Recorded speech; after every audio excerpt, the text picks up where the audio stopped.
Hello students, class 10। তো দেখো, আমি তোমাদের দ্বিঘাত সমীকরণের যে ভিডিও করছি, তো ভিডিও করতে করতে আসলাম 21 নম্বর ভিডিওতে, অর্থাৎ ক্লাস 10-এর পেজ নাম্বার এখানে 11 পেজ, মানে পৃষ্ঠা নাম্বার 11, পেজের তোমাদের ওই যে কোষে দেখি 1.2-এর যে দ্বিঘাত সমীকরণের 4-এর 8-এর দাগের অঙ্কের ভিডিও করছি। তা এর আগের যে ভিডিওগুলো আমি করলাম সেই কনসেপশনের ওপর ভিত্তি করে আমি এই ভিডিওটা স্টার্ট করছি। ওকে, তো দেখো, এই অঙ্কটা কিন্তু স্টার দিতে পারো, একটা স্টার দিতে পারো, অঙ্কটা কিন্তু একটা বা দুটো স্টার দিতে পারো, অঙ্কটা কিন্তু মানে হচ্ছে ভালো অঙ্ক, আসতেও পারে তোমাদের পরীক্ষায়। তাহলে এইভাবে লেখা যেতে পারে যে বা এখানে উভয় পক্ষে লবে কিন্তু x-2 এখানে কমন দেখা যাচ্ছে, তো এখানে কমন নিতে পারো। তাহলে x-2 এখানে কমন নিলে এখানে পড়ে থাকবে কি, দেখো 1/x+2 plus 6/x-6 equal to 1। তাহলে এইরকম একটা রাশিমালা এখানে পড়ে থাকবে।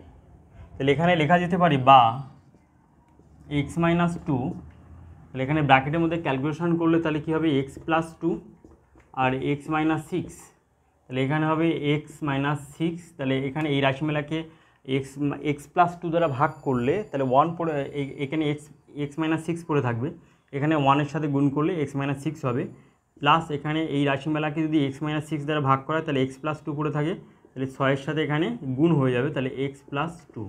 তাহলে এখানে তোমরা দ্বিতীয় বন্ধনী দাও ইকুয়াল টু 1। তাহলে বা এটাকে এইভাবে লেখা যেতে পারে x-2 ব্র্যাকেট ক্লোজ, তাহলে এখানে ব্র্যাকেটে স্টার্ট হচ্ছে x-6 plus 6x plus 12 divided by, এখানে গুণ করলে তাহলে কী হবে, x² x আর x গুণ করলে x², এখানে x আর -6 plus 2x minus 6 × 12 equal to 1। তাহলে বা x-2, তাহলে এখানে দেখো, তাহলে ক্যালকুলেশন করা গেলে এখানে কি হবে, দেখো এখানে 6x, এখানে হবে 7x, সে আছে 7x, আর এখানে হচ্ছে প্লাস 6 হবে ডিভাইডেড বাই x², এখানে হচ্ছে -4x -12 ইকুয়াল টু 1। এইভাবে লেখা যেতে পারে। এবার দেখো যে তার পরের লাইনে এইভাবে লেখা যেতে পারে, তাহলে x-2টা এইভাবে লেখা যেতে পারে বা 7x + 6 divided by x² -4x -12 equal to 1 divided by x-2, এভাবে লেখা যেতে পারে। যেহেতু এখানে এই x-2টা গুণ আছে, এ পাশে গেলে ভাগ। এবার যদি আমরা কোণাকুণি গুণ করি, তাহলে কোণাকুণি গুণ করলে তাহলে কী হবে, দেখো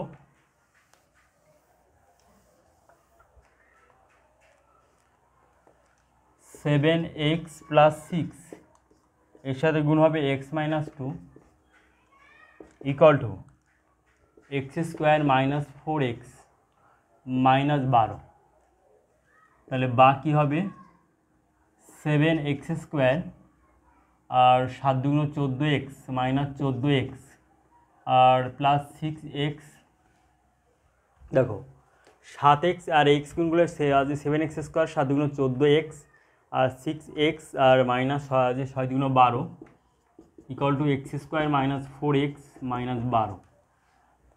তাহলে উভয় পক্ষে -12 কাটা, তাহলে বা কী লেখা যেতে পারে 7x² -x² আর এটা হবে 14, 8 × 14 -8x প্লাস 4x আর x² তো এই পাশে চলে আসলো ইকুয়াল টু 0।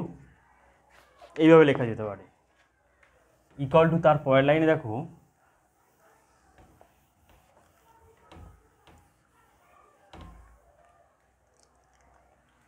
বা 6x², তাহলে এখানে কী হবে -4x ইকুয়াল টু 0।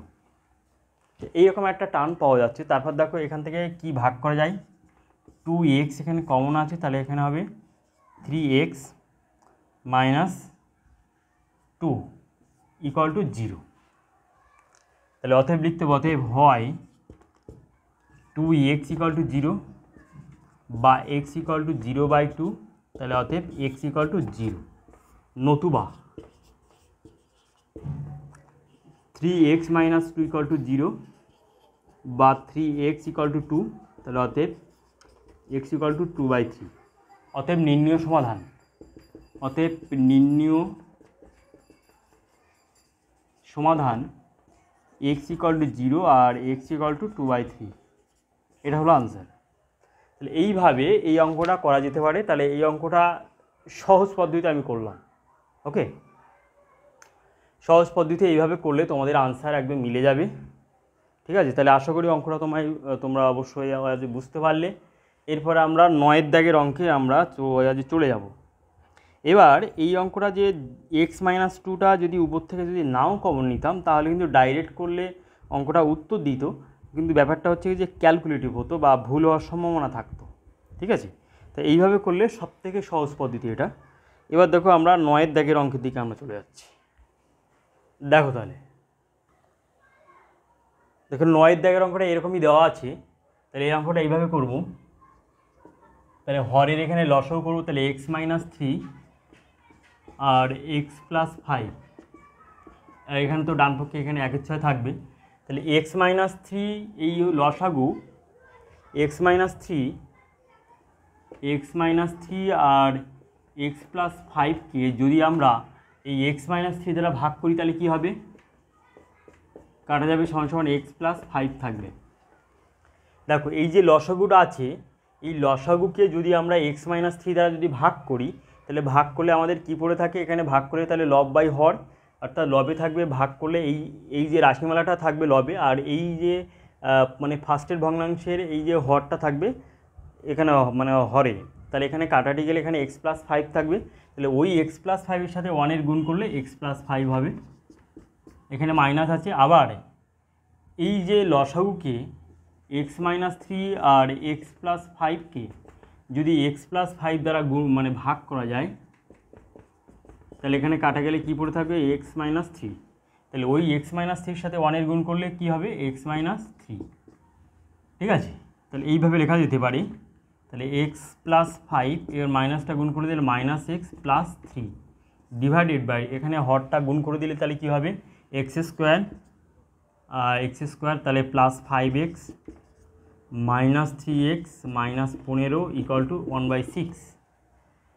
তাহলে +x -x কাটা, তাহলে বা কি হবে, এখানে 8 ডিভাইডেড বাই x² এখানে হবে +2x -15 ইকুয়াল টু কী হবে, 1/6। তাহলে বা কী হবে, x² +2x -15 ইকুয়াল টু 6×8 = 48। তাহলে বা কী হবে, x² +2x আর এখানে হচ্ছে -15 -48 ইকুয়াল টু 0। এরকম একটা টার্ম আসছে। তারপরে দেখো কি হচ্ছে, দেখো এরকম করতে পারি যে x² +2x আর -15 আর -48, তাহলে এখানে যোগ করতে হবে। তাহলে কত, 8 5 13 3 তাহলে 1 4 দিয়ে 6 63 ইকুয়াল টু 0। তাহলে এবার হচ্ছে মিডল টার্ম ফ্যাক্টর করলে x² এখানে 2 এর পড়ে 7 নং 63, তাহলে 9 বিয়োগ 7 x -63 ইকুয়াল টু 0 বা x² plus 9x -7x -63 equal to 0 বা x কমন নিলে x +9 -7 কমন নিলে x +9 ইকুয়াল টু 0 বা x +9 আর এখানে কি হবে, x -7 ইকুয়াল টু 0। তাহলে অতএব হয় x +9 ইকুয়াল টু 0, তাহলে বা x ইকুয়াল টু -9, নতুবা x -7 ইকুয়াল টু 0, তাহলে অতএব x ইকুয়াল টু 7। তাহলে অতএব নির্ণয় সমাধান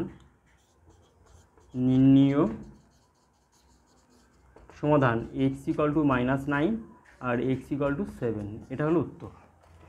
x ইকুয়াল টু -9 এবং x ইকুয়াল টু 7, তাহলে এটা হলো উত্তর। তা আশা করি তোমরা অঙ্কটা বুঝতে পারলে। আমি সুন্দর করে দিলাম অঙ্কটা, খুবই সহজ পদ্ধতি দ্বারা। তো এর পরের ভিডিওতে অর্থাৎ ভিডিও নম্বর 22-এ আমরা শুরু করব 4-এর 10-এর দাগের অঙ্ক থেকে। হ্যাঁ, 4-এর 10-এর দাগের অঙ্কটা এখন করলেও হয়, ঠিক আছে আমরা 10-এর দাগের অঙ্কটা করি এখন। দেখো এরপরে তাহলে 10-এর দাগের অঙ্কটা দেখো 4-এর 10-এর দাগের অঙ্কটা এইরকম টাইপের একটা অঙ্ক আছে, যে x+1/2 না, 4-এর 10-এর দাগের অঙ্কটা এখানে আছে যে x/x+1 প্লাস x+1/x = 2×1/12। তাহলে এই অঙ্কটা এইভাবে করা যেতে পারে। তাহলে মনে করি x+x+1 = ধরো যে কোনো একটা রাশিমালা ধরতে পারো, ধরো p ধরতে পারো বা m, ধরো p ধরো, হ্যাঁ এটা ব্র্যাকেটে লিখে নাও। তাহলে বা কী হবে p+1/p = 12×24 = 25/12। তাহলে বা p² + 1/p = 25/12। তাহলে বা 12 × p² + 1 = 25p। তাহলে বা 12p² + 12 - 25p = 0। বা লেখা যেতে পারে 12p² - 25p + 12 = 0। এবার এই রাশিমালাটার মিল টার্ম ফ্যাক্টর করতে হবে, অর্থাৎ 12 12 144, 144-এর উৎপাদক বের করলে কত হবে? 7 × 14 2, 2 36 × 72 2, 18 × 36 2, 9 3 3। তাহলে এই উৎপাদকগুলির সাহায্যে আমাদের ওই আছে 25 তৈরি করতে হবে, ঠিক আছে? তাহলে দেখো যদি আমরা করি এইরকম যে 2 2 4 2 8, হ্যাঁ 2 4 আর 2 4 4 এখানে 3 থেকে 9, তাহলে 16 × 9 করলে তাহলে কত হচ্ছে দেখো 6 9 54 4 5 144। তাহলে 16 9 25, অর্থাৎ 16 + 9 করব, এখানে 25-এর পরিবর্তে 16 + 9 করব, ঠিক আছে? তাহলে এটা আমরা দেখে নিলাম উৎপাদক দ্বারা। এবার আমরা মিল টার্ম ফ্যাক্টর করে দাও। তাহলে বা 12p² মানে তাহলে 16 + 9 এটা p দিলাম +12 = 0। তাহলে বা 12p² - 16p - 9p +12 = 0। তাহলে বা কী হবে? এখান থেকে কমন যাচ্ছে, দেখো তো এখানে 4 4p কমন যাচ্ছে, 3p - 4 মাইনাস এখানে 3p - 3 4 = 0। তাহলে এখান থেকে কমন সাইড দেখো, এখানে 3p - 4 3p - 4 3p - 4, এখানে পড়ে থাকে 4p আর এখানে 3 = 0। তাহলে অতএব হয় 3p - 4 = 0। তাহলে বা 3p = 4, তাহলে বা p = 4/3, p = 4/3। এবার নতুবা 4p - 3 = 0, তাহলে বা 4p = 3, তাহলে অতএব p = 3/4। এবার এই p এর মানটা আমরা এখানে কি ধরেছিলাম? x/x+1। তাহলে x/x+1 এখানে আমরা এই p এর মানটা আমরা যাতে বসিয়ে দেবো।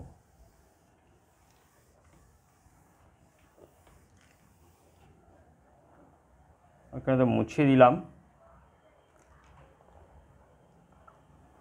ঠিক আছে?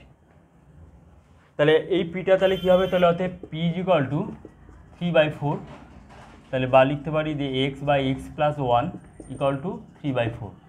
তাহলে কোনাকুনি গুণ করলে কী হবে? তাহলে 3x + 3 = 4x, তাহলে বা 3x - 4x = -3, তাহলে -x = -3, তাহলে অতএব x = 3। আবার লিখতে হবে যে অতএব p = 4/3 ছিল, তাহলে x divided by x plus one equal to 4/3। তাহলে কোণাগুণি গুণ করলে 4x plus 4 equal to 3x। তাহলে বা তাহলে 4x minus 3x equal to -4। তাহলে বা অতএব x ইকুয়াল টু -4। তাহলে অতএব নির্ণীয় সমাধান x ইকুয়াল টু 3 আর x ইকুয়াল টু -4, এটা হলো আনসার। ঠিক আছে, x ইকুয়াল টু -4 আর x ইকুয়াল টু 3। তো আশা করি তোমরা অঙ্কটা বুঝতে পারলে। অঙ্কটা খুবই ইম্পর্টেন্ট তালিকার অঙ্ক। তা প্রথমে আমরা এখানে পি এর মানগুলো এখানে আমরা পেয়েছিলাম p ইকুয়াল টু 3/4, আর একটা পি এর মান এখানে পেয়েছিলাম 4/3। তাহলে এবার পি এর মান আমরা প্রথমে ধরেছিলাম কি x divided by x plus one. তাহলে ওই x divided by x plus ওয়ানটা এখানে মানে বসিয়ে আমরা এক্সের একটা ভ্যালু পেয়ে গেলাম। আবার দ্বিতীয় পি ইকুয়াল টু 4/3 এখানে বসিয়ে আমরা এক্সের অপর একটি মান পেয়ে গেলাম। তাহলে এইভাবে অঙ্কটা সমাধান করা যেতে পারে। তো আশা করি অঙ্কটা বুঝতে পারলে। এর পরের ভিডিওতে অর্থাৎ 22 নম্বর ভিডিওতে আমরা 11 দাগের অঙ্ক থেকে করব, এবং 11 দাগের অঙ্কটা খুবই ইম্পর্টেন্ট অঙ্ক, অবশ্যই দেখবে তোমরা। তো আজকের অনলাইন ক্লাস নম্বর 21 এই পর্যন্ত। ওকে, বাই।